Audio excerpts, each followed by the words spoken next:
বিশ্বনবীর সময়ে এই 12:30 12:15 দিকে যে আজান ছিল এটা ছিল না।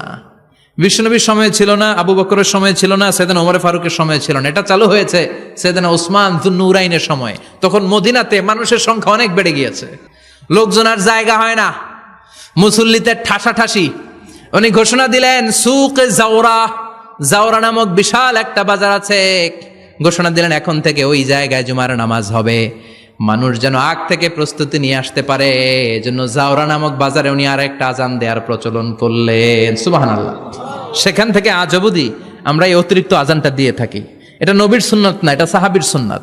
বিশ্বনবীর সুন্নাহ মেনে নেওয়া যেমনি আবশ্যক, 4 খলিফার থেকে পাওয়া সুন্নাতগুলো মেনে নেওয়া আবশ্যক।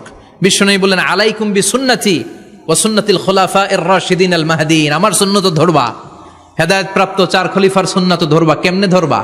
ইক্ষু চিনেন? ইক্ষু না গ্যান্ডারি নাকি আখ না কুশাই? হ্যাঁ, আখ। কাঁচা আখ খায় কি করে? এ সামনের দাঁত দিয়ে ভাঙে না? সামনের দাঁত দিয়ে বলে ভাঙে, চাপার দাঁত দিয়ে, এই জায়গার দাঁত দিয়ে শক্ত করে ধরতে হয়। বিশ্বনবী বললেন আব্দু আলাইহা বিন নওয়াজিজ, আমার সুন্নত আর সাহাবীদের সুন্নতকে চাপার দাঁত দিয়ে আঁকড়ে ধরো, যাতে ছুটে না যায়। চিল্লায় পড়েন আল্লাহু আকবার। এটা সাইয়েদনা উসমানের সুন্নাত।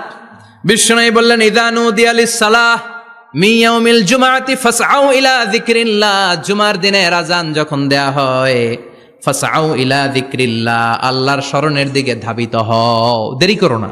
দেরি করা যাবে? আজান হইলে কোনো কাজ রাখবেন? কোনো ব্যস্ততা থাকবে? কাজ একটাই, জুমার নামাজ। চিল্লায় বলেন কাজ একটাই, সেটা কি? জুমার নামাজ।